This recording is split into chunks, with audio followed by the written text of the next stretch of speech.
Hello, everyone, and welcome to our show. Hi, Daniel Maman. How are you? Very good. Thank you for having me. Oh, it's our pleasure. Daniel and I are going to talk today about veganism. Yes. So tell me, what really is veganism? Veganism, if you look at the most accepted definition, is just refraining from using any animal products whenever practically possible.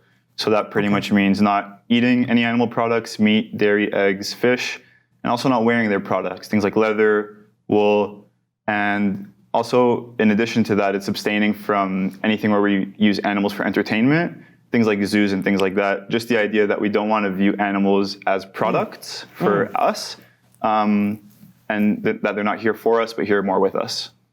Interesting. I'm just wondering, when did you become vegan? I went vegan 2 years ago, and my journey was a little mixed. So it actually started fully for health reasons. My dad is a type 2 diabetic, and I was learning a little bit about diabetes in school and wanted to help him as much as I can. So that led me to doing more research on my own and finding that the root cause of diabetes is very likely fat inside the muscle cells that's causing some sort of insulin resistance. And there's really good evidence that a plant-based diet can help treat it, if not reverse it even in some cases. So that's how we started. My dad went plant-based, and I'm also an athlete, right? I do judo on an international level. I travel the world competing. And I thought it was silly to be limiting my athletic performance with the food I put in my mouth. They say we are what we put in our mouth. Absolutely. I agree with you on that one. We are what we eat. And Yeah. I just thought it would be the silliest way to decrease my performance is by the things I eat, right? I could just eat something else. So what do you say to those people that, I hear, I'm not vegan, and I hear about, and I'm not knocking, it's great, but I've been hearing a lot now that people are going to those special diets. It's either the Paleo or this carnivore, which I don't understand, but, people swear by it. Yeah. Well, it does seem to be a very trendy diet now. Yeah. And there's vegetarian, there's a lot, there's, high fat, low fat, like it's so confusing. How does a person know? Yeah. What to choose, what's good for them? And of course, unless you go to your doctor and your doctor tells you. Yeah. It's a good question. I think when we think about nutrition and health, we can point to a lot of different studies that say a lot of different things, right? Yes. We can look at one study that says red meat is not bad for you, red meat is good for you, right? And then we look at other studies that say all meat can be bad for you, Yep. all meat is bad for you. And I think when we look at these issues, it's important to look at the totality of the evidence and not just point to one study, right? So we can point to a study saying whatever, right? Whatever. Well, the research is important. Absolutely. There's no question. Research is very important. You got to check the research of how many people they research, because sometimes the research is like, a very small amount of the view. community. It's all about looking at the consensus of the scientific literature, right? Yeah.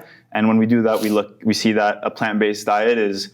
So actually, the biggest board of nutrition in the world is the Academy of Nutrition and Dietetics, and they came out with a peer-reviewed statement based off 117 studies. They have over 100,000 doctors and nutritionists, and they came out with the statement last year that said a properly planned vegan diet is suitable and can be healthful for all stages of life. That means a pregnancy, infancy, adulthood, and even as an athlete, right? So no meat. Vegan is basically no meat or no meat product. Yeah, no animal products. Meat. No animal product, nothing. Yes, exactly. Which of course includes dairy and all that. So you eat vegetable, grains.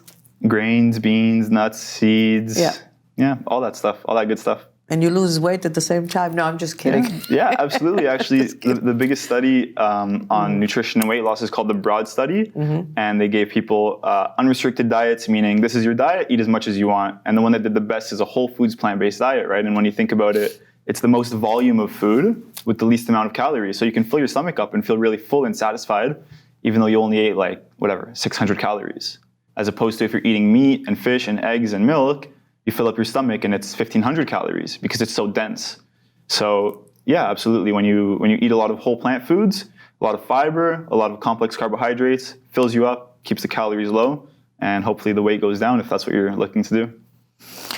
You know what? I hear so many different, views, and it's, I want you to explain it to me. I mean, I'm sure I'm the average person that every day hears of a new, diet that will, is best for your health. It's great for, for everything in your life. And then a few years down the road, something else comes.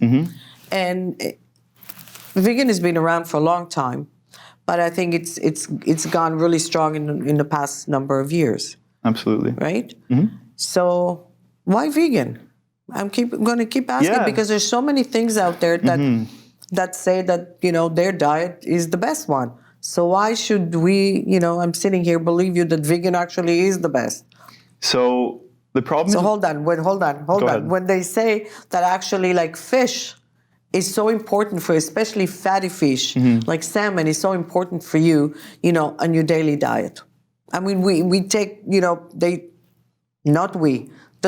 some doctors even tell us to take omega 3 supplement or omega 6. So where will we get that? So a couple things to say. First of all, in the fish thing, it's important to note that every single nutrient found in any animal product can be found in a plant source. Whether it's protein, which is the obvious one we can get from all plants, whether it's omega 3 and omega 6, we can get from things like nuts, seeds, flaxseed is actually even higher than fish oil in omega 3. I do know. I happen to know that about flax seeds. Yeah. So definitely there's good things in fish. There's a lot of good things in fish, but nothing that we can't get from plants. And let's also not forget that fish also has cholesterol, and people don't realize that fish is really high in saturated fat too, right? Even though it's kind of more oily fish, it's still saturated fat. So there's that. And also, in addition, when we look at the media, it could be very confusing. And it is very confusing, yes. I agree 100%. The problem is, in the media, it's kind of like a win-win situation because this research can say a different thing every week, right? And then the media can take it and say a different thing every week. They can spin it anywhere they like. And it blows up, right? Yes. Now, the problem with that is that media doesn't look at the consensus of the scientific literature. They'll look at, a new study will come out and they'll publish it in the media. Fish is good for you. Don't worry about red meat, whatever the headline is. So again, media is a good source for maybe sparking some ideas, but at the end of the day, if we go and we do our own research, or maybe we look at the consensus of the scientific literature, usually it points to a whole foods plant-based diet, not just for one certain condition or treating a certain disease, but for overall healthy diet, healthy lifestyle. So actually in Israel, veganism has grown exponentially in the past 5 years, 10 years or so. And in Tel Aviv, actually, it's the vegan restaurant capital of the world. Really? So most vegan restaurants per capita in Tel Aviv, in the world. And it's really interesting, right? Like, I think it is interesting that it's like the capital of the world, vegan in Tel Aviv. Yeah, and when we look at it, I mean, there's a lot of theories on why it might be so popular in Israel.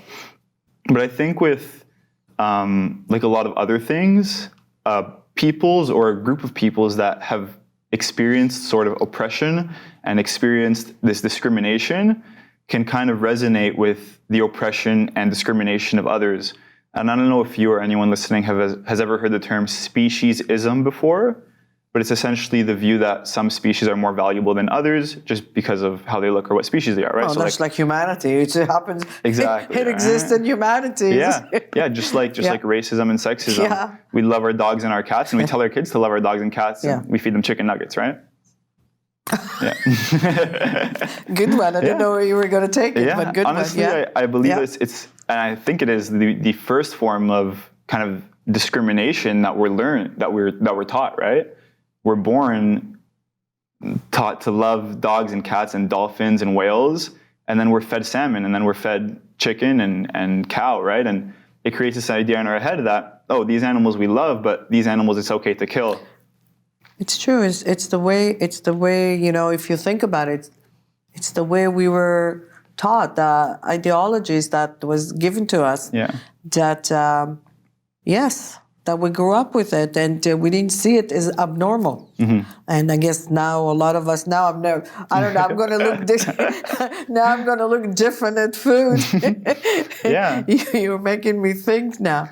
Yeah, honestly, like, I think the least we can do, absolutely the least we can do, is when next time we go to the grocery store, next time we're in a restaurant, I know it's very easy to say, yeah, I'll take the chicken salad or whatever it is, right? Or just pick up the steak off the shelf at the grocery store. But I think the absolute least we can do is recognize that that's a decision that involves someone other than just us. It involves a victim that had to suffer and be killed for that product. And even though it might give us some sort of pleasure or enjoyment, we really should ask ourselves, what do we value higher, right? Our taste buds or the life of an animal? And I think it's a really important question. Yeah, I mean, God, I feel, you... It's a tough question, absolutely. It is. But how, I'm just thinking now that veganism is taking off, let's say, vegetarian, veganism, and how do the manufacturing, the actual businesses that are the one that's promoting, Yeah, you're right. So a lot of businesses would definitely the animal product collapse, right? I mean, we're talking about like the dairy industry, the beef industry, all the animal product industries. But they're a very strong industry. Like they're not gonna let everybody be vegan. They're a multi-trillion-dollar industry, yes, and they don't want to lose that. And that's actually one of the things when we talked about research is the industry, the animal product industry, loves to fund the research, right? They fund all this research, and if it shows results but that's unethical. I agree. They should not. Yeah, I agree. That's Absolutely. an unethical thing. And it goes furthermore because when they find results that they don't like, they don't have to publish it, right? Of course not, because they sponsored it. Yeah. So yes, it's a very big industry. A lot of people profit off it, and we can argue that a lot of people would lose their jobs over it if we advocate for this lifestyle of veganism. And once again, I think we have to. There's two different perspectives we can look at it from, right? And I think we could look at it from the perspective of the person that's benefiting from the exploitation, right? The farmer and the people that sell it. And we can look at it from their point of view and see that they're going to come to a net loss. Or we can look at it from the perspective of the victim, right? And I'd argue that in any situation of injustice where we feel something is wrong, or especially if someone is having their autonomy exploited, we should absolutely look at it from the position of the victim, never the oppressor, or never the benefits that they can gain from it. The question is whether the farmer believes the chicken is, he's oppressing the chicken. Yeah, it's a good question. So it's something that, it's a mindset that it's taken, hundreds or thousands of years to be instilled in humanity. Yeah. And it's very hard, for me. Also, I'm just, as I'm listening to you, and I mean, I've heard the argument of veganism before. My question is, there's a lot of people that may agree with you, but when they go to the grocery store, they don't know what to buy. They don't know how to change their, eating habit and learn how to cook, veganism. Yeah. It's difficult to make that change. Like, is there any outlet, any place where, people can learn? Yeah, so absolutely. There's a website called vegan22.com, and it's 22 days of full support for veganism. So it's absolutely free. Wow. You sign up on Facebook. It's all run by volunteers, and they essentially just want to help, right? And you get assigned a mentor, a personal mentor. You ask them all the questions you have. They'll send you recipes. They'll send you restaurants near you. And any questions that you have, because there's a lot of people in that group that are also trying veganism. You guys can give each other ideas. And also another good website is Happy Cow. Happy Cow, right? And so veganism, Happy Cow, nice. Yeah, leave the cows alone, make them happy. It'll tell you all the vegan restaurants and places you can eat nearby. So those are two very good resources, absolutely. And again, like with the farmer thing you said, I'm not against farmers, and I think there are a lot of farmers. No, I know you're not. Yeah. I know you're not. But I mean, we've got to, if we're telling them, let's say we're in a government and we're telling them that, let's think of the victim and turn, vegan. Yeah. You got to give them an idea or help, assist them, what else they can do. You can't just take away their livelihood. For sure. So I'm saying in order for this to work, you got to give help for those that, have been doing this for so long, dealing with animals, another way. Yeah, 100%. I think there are a lot of good farmers that take really good care of their animals. Obviously some that don't, absolutely. Probably most don't on factory farms, but a lot definitely do. And even the farmers that take really good care of their animals even treat them like home pets, let's say. At the end of the day, they kill them. At the end of the day, they kill We them, eat them, yeah. and you get them from a breeder where they're going to kill all the males. God, I'm never going to look at the chicken in the same way, way again. This isn't meat, right? This is for eggs. So only females lay eggs. So they kill all the males as soon as they're born. So it really isn't just meat. I know we see meat and we see, okay, that's a dead animal that had to be killed. But what's wrong with milking a cow or taking an egg? And it's not like that, right? It's a whole process that involves cruelty, killing, and exploitation. So what's wrong with milk? I'm just asking. Yeah, Let's for sure. say, because we're not killing the animal. Question. What's wrong with, actually, because I mean, the cow can produce milk again. Yeah. So do you know why a cow produces milk in the first place? How? Why? It's given birth. Absolutely. So actually, I didn't know that. And a lot of people don't know that. They just think cows are milk cows and they just produce milk. No. It's after birth. So they have to give birth, right? It's like a woman. Yeah, yeah, exactly. Like any other woman. Yeah. Unfortunately, they don't have some intimate experience with a male. They'll have a farmer stick his fist up their anus and inject them with bull semen. When their child is born, they're very maternal animals, and they like to be with their young very closely. And as soon as their child is born, it's taken and separated from the mother because they don't want it to drink the milk, right? The milk is for us. We want to profit off of it. So we'll separate the baby from the mother. If it's a male, likely they'll be either killed and thrown in the garbage or sold in an auction for veal. Why throw it in the garbage? Like, oh my God. Yeah, it's because it's not a profit for the dairy industry, right? It's a waste product. Same like with eggs, right? It's not like they don't make meat with the males. They grind them up and throw them in the garbage because it's a waste product of the egg industry, and just like the males are a waste product of the dairy industry. In addition to the females, whether it's milk or eggs, all getting killed after a few years of milk or egg production. Wow. Yeah. So it is, first of all, it's a matter of education, like you said, right? Educating the consumer about how their choices have an effect on the animals, and education on plant-based eating and lifestyle, of course, and educating farmers too, how they can transition. I would want to help farmers to make that transition as easy as possible. Do you need government involvement to do that? Absolutely. Because if they don't... Yeah. But, unfortunately, I see it from the other way, that those businesses, manufacturing, whatever you want to call them, they're so strong. Those organizations. And why are they in business? To make money. But who gives the money? We do. Absolutely. So we have Was the power. that a test? Yeah, it's just leading to it, right? Because you already know the answer. I know. You already know the answer, and everybody already does. It's just supply and demand, just like iPhones or anything else. They're only in business and making so much money and so powerful because people buy the products. So it's about educating the consumer and shifting the demand to ethical products, right? So what do you say to those that actually promote different, animal-based diet? Yeah, and we talked about two in the beginning. Yeah, so we talked about paleo and like an all-meat diet. That's actually gaining some popularity. Yeah, I don't understand. Some carnivore diet. That all you eat is meat. Yes. Nothing else. Nothing. Mm-hmm. Mainly just red meat too. Oh, just red meat. Yeah, mainly. And it's very interesting. Like I said, it's gaining a lot of popularity, and it's gaining a lot of popularity in social media. But what justification for health reason? What kind of justification for that? For most people, when they do this all-meat diet, the reason they do it is because they have some underlying health issues, and it kind of helps with the symptoms, right? So some people might have really bad digestive issues, or some digestive issues that lead to depression and things like that. And plant foods might trigger that response. Okay. So they switch to animal products completely, and then they might not get the symptoms anymore, right? So they might feel a lot better. They don't get stomach bloating and cramps, and they might not get depression that they used to get. But the problem is you're not treating the problem when you do that, right? Not. You're just avoiding the symptoms. So your gut problem... So eventually we'll catch up with you. Exactly.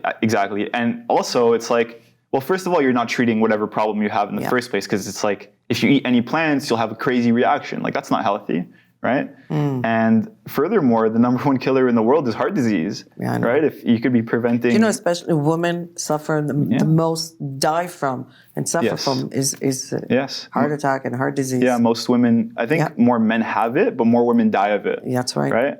Also, big killers like colon cancer, breast cancer, all been linked to things like dairy consumption and inflammation. Like we said, diabetes, hypertension.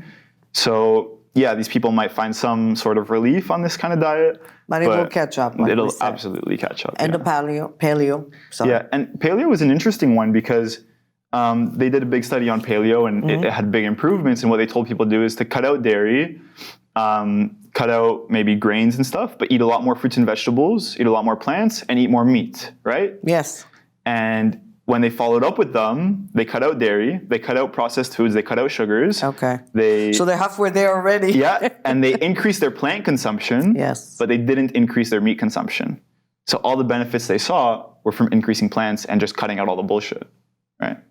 So that's one perspective of it. And also, people do make the argument that maybe veganism isn't natural, right? You have to take a B12 supplement. It's not what our body is designed for. And honestly, I'm here to say that I don't really care what's natural. I don't think it matters so much. I care what's ethical, right? And I can make the argument that murder is natural, right? We see it in the animal kingdom all the time, but that's a ridiculous argument, absolutely. So we have to look at what's ethical, and as humans, we have this power to know right and wrong, and we should use it. I'm not disagreeing with you. I agree with you. It's just making a switch. It is. It's really making the switch and believing in it. I personally haven't looked at, I don't eat red meat at all, but I do eat fish and sometimes chicken. And I don't think I'm going to look at definitely chicken the same way ever again. I don't know about fish, but definitely. It's very hard. Yes, it is. It's very hard to change the way you think. About, I understand what you're saying. There's no question. I'm sure a lot of people do understand, but it's very hard to understand. We do, but to make that switch and actually go forward. I mean, unbelievable. You did it 2 years ago. Yeah. But something triggered you to make that change. You didn't just wake up one day and say, you investigated, you invested your time, you investigated the issue. And I'm sure you went to school also. What did you graduate with? So I'm in kinesiology right now. Okay. I'm finishing up my degree. I'm also a personal trainer. And I feel again, there's two perspectives, right? Okay. So when we ask people if they think, or if they say veganism is hard or it'd be hard to make the transition, they're thinking about themselves, right? Which is understandable. It's hard. I think it's hard to change the mindset. That's what I believe. So it's not, once we do it, it's easy. Yeah. So here's the thing. A couple things. Like you just said, when we do it, it's just something new, right? We do it for a few weeks. Maybe it's hard for 2, 3, even 4 weeks. Yeah. And then it just becomes like a habit, just like changing your job or something, right? And so I do think we do have these two perspectives, right? So when we ask somebody about veganism, if they say it's hard, I think they're thinking about the implications it has on themselves. Of course. And the people that say that it's easy and look at it at the perspective of the victim, right? Because if you look at it at the perspective of the victim... But they have to look at the chicken as a victim or the fish as a victim. That's what I'm saying is a mind change. You have to change and look at those animals as the victims. Yeah. You don't even have to call them a victim. Just know the facts, No, I'm just taking your words. Yeah, sure. So I would call them a victim, absolutely. Right. But the thing I don't like to do is to appeal to emotion and try to get people to feel sad. I think it's very logical. I think veganism is absolutely just logic. And I think when we look at it, not calling them, we don't have to call them a victim, but just recognizing, first of all, we don't need to do it to be healthy. Horrible for the environment. It's actually the #1 cause of environmental destruction in every single sector. And we have to put these animals through suffering and cruelty and ultimately end their lives when they don't want to die. And when we look at all those three things with an objective mindset, whether we call them a victim or not, it can't be justified. There is no moral justification for consuming animal products when it's not necessary. And for most people and for everybody watching, I believe it is not necessary, except for maybe a couple very rare cases. Fair enough. Yeah. Well, you have to come back because I have more questions. Yeah, for sure. Interesting. And you'll have to come back and give us more information. I'd love to. Because I think, like, again, it's not easy to change our mindset. Yeah. It's easy once it's done because you haven't been a vegan all your life. And 2 years ago when you became a vegan, life changed. Exactly. So I think the rest of us have to, if we choose vegan, we have to make that change. Yeah, for sure. It's about making the change, and it might seem hard in the beginning. I would encourage anybody to at least inform themselves with the facts. You can watch a documentary on YouTube called Dominion that will highlight all the ways in which we treat animals for their animal products. There's a movie, there's a documentary, I think, A Knife and Fork, or Fork and Forks Knife. Over Knives. Fork Over Knives. Yes. Believe me, watch that. Yes. You'll become a vegan after that. That's a great one. It's based off something called the China Study. Also, a new one just came out called The Game Changers, all about athletic performance and a plant-based diet. That one is blowing it out of the water. Amazing. So highly recommend. Daniel, you have to come back because we're running out of time. Yeah. Thank you very much. Thank you. Anybody that wants to ask any question or wants to know something, call him, email him, and I'm sure you will help them. Thank you so much. Thank you for having me. Thank you. It was a pleasure. I say thank you, and I'll see you next week.